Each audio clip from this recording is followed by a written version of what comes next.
मनरेगा का जो आंदोलन है, ये बहुत बड़ा मौका है। हर गरीब व्यक्ति को इस योजना ने रोजगार का अधिकार दिया। किसानों ने नरेंद्र मोदी पर दबाव डालकर, हम सब ने नरेंद्र मोदी और सरकार पर दबाव डालकर उन कानूनों को रद्द कर दिया। सारी की सारी योजनाएं जो बीजेपी की हैं, इनका लक्ष्य इसी लाइन पे होता है। हम सब एक साथ मिलकर खड़े हो जाएंगे। मैं आपको बता रहा हूं, ये डरपोक लोग हैं। मनरेगा का कॉन्सेप्ट गरीबों को अधिकार देने का कॉन्सेप्ट था। सोच ये थी कि हिंदुस्तान में जिसको भी काम की जरूरत हो, वो डिमांड करके रिस्पेक्ट से उसे काम मिले। ये मनरेगा का कॉन्सेप्ट था। इसमें दूसरी बात थी कि ये थर्ड टियर ऑफ गवर्नमेंट जो हमारा है,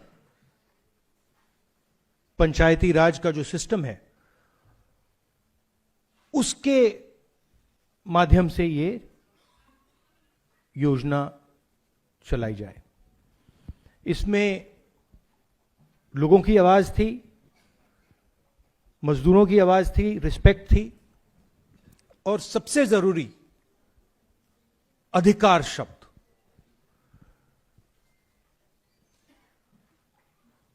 हर गरीब व्यक्ति को इस योजना ने रोजगार का अधिकार दिया। अब उस कॉन्सेप्ट को नरेंद्र मोदी जी और बीजेपी खत्म करना चाहते हैं। कुछ साल पहले उन्होंने किसानों पर आक्रमण किया था, काले कानून लाए, मगर किसानों ने उनको रोक दिया।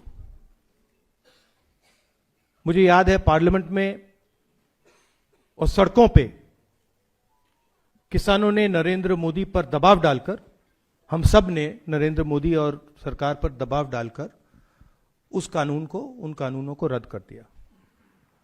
अब वही कॉन्सेप्ट जो इन्होंने किसानों के साथ किया था, अब वो मजदूरों के साथ करने की कोशिश कर रहे हैं। आइडिया है कि दिल्ली की सरकार डिसाइड करेगी कहां जाएगा पैसा, कितना पैसा जाएगा, कौन सी स्टेट को मिलेगा, कौन सी डिस्ट्रिक्ट्स को मिलेगा। बीजेपी वाले स्टेट्स को ज्यादा पैसा जाएगा, ऑपोजिशन वाले स्टेट्स को कम जाएगा, और वो डिसाइड करेंगे किसको किस तरीके की मजदूरी चाहिए, और वो इंप्लीमेंट करेंगे सेंट्रलाइज तरीके से। अधिकार खत्म कर दिया। और मेन बात यह है कि जो पहले मजदूरों को मिलता था, अब वो ठेकेदारों को और ब्यूरोक्रेसी को मिलेगा।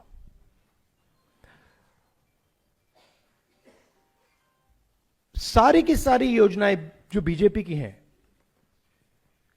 इनका लक्ष्य इसी लाइन पे होता है। उनकी विचारधारा है कि हिंदुस्तान का धन, हिंदुस्तान के एसेट्स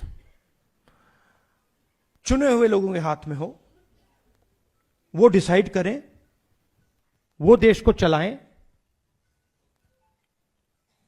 पूरा का पूरा धन उनके हाथों में चला जाए, और गरीब लोग जो हैं, और उसमें ज्यादातर हमारे दलित, आदिवासी, ओबीसी, इस वर्ग के लोग हैं, ये अमीरों पर, अदानी अंबानी जैसे लोगों पर फुली डिपेंडेंट हो जाए, और इनकी बात माने, और अगर नहीं माने तो भूखे मर जाए। ये इनका हिंदुस्तान का मॉडल है।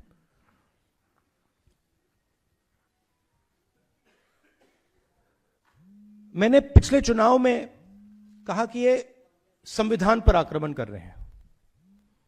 किसान बिल संविधान पर आक्रमण था, नोटबंदी गलत जीएसटी, और अब ये इसका नए लॉ का नाम क्या है, मैं नाम ही नहीं जानता इसका, क्या है? ग्राम जी क्या है? ग्राम जी पता नहीं क्या। हाँ, तो आइडिया यही है कि हमारा जो संविधान है उसे खत्म करो। वन मैन वन वोट का जो कॉन्सेप्ट है उसे खत्म करो, लोकतंत्र को खत्म करो, और जो आजादी से पहले हिंदुस्तान था,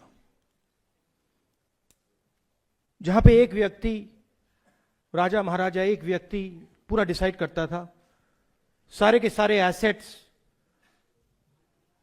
उनके हाथ में हुआ करते थे, और जो भी वो करना चाहते थे वो करते थे, वैसा हिंदुस्तान वो फिर से लाना चाहते हैं।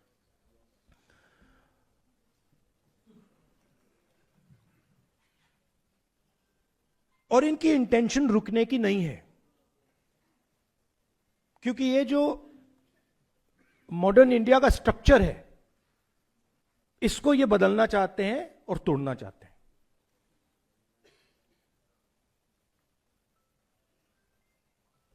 एक ही तरीका है इनको रोकने का, और मजदूरों को किसानों ने रास्ता दिखाया है। अगर हम सब एक साथ मिलकर खड़े हो जाएंगे, मैं आपको बता रहा हूं ये डरपोक लोग हैं, मैं अब इनको बहुत अच्छी तरह जानता हूं, ये डरपोक लोग हैं। अगर हम सब एक साथ खड़े हो जाएंगे,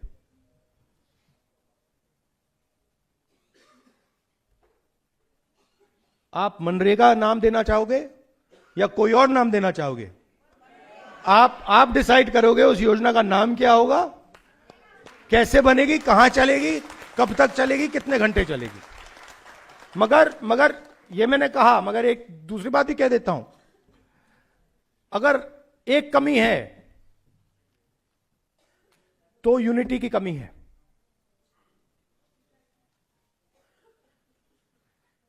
एक साथ गरीब लोग खड़े नहीं होते, अब होना पड़ेगा, और यह एक बहुत बड़ा मौका है। मनरेगा का जो आंदोलन है, यह बहुत बड़ा मौका है कि हिंदुस्तान के सारे गरीब लोग जो आइडिया ऑफ इंडिया के कॉन्सेप्ट में बिलीव करते हैं, कॉन्स्टिट्यूशन में बिलीव करते हैं, लोकतंत्र में बिलीव करते हैं, कि हम अगर एक साथ खड़े हो जाएंगे, मोदी जी पीछे हट जाएंगे और फिर से मनरेगा चालू हो जाएगा। आप दूर दूर से आए, दिल से आपका धन्यवाद करना चाहता हूं। और जो संदीप ने कहा, जहां भी कांग्रेस पार्टी देश के मजदूरों के साथ खड़ी हो सकती है, वहां आपको कांग्रेस पार्टी खड़ी हुई मिलेगी। धन्यवाद।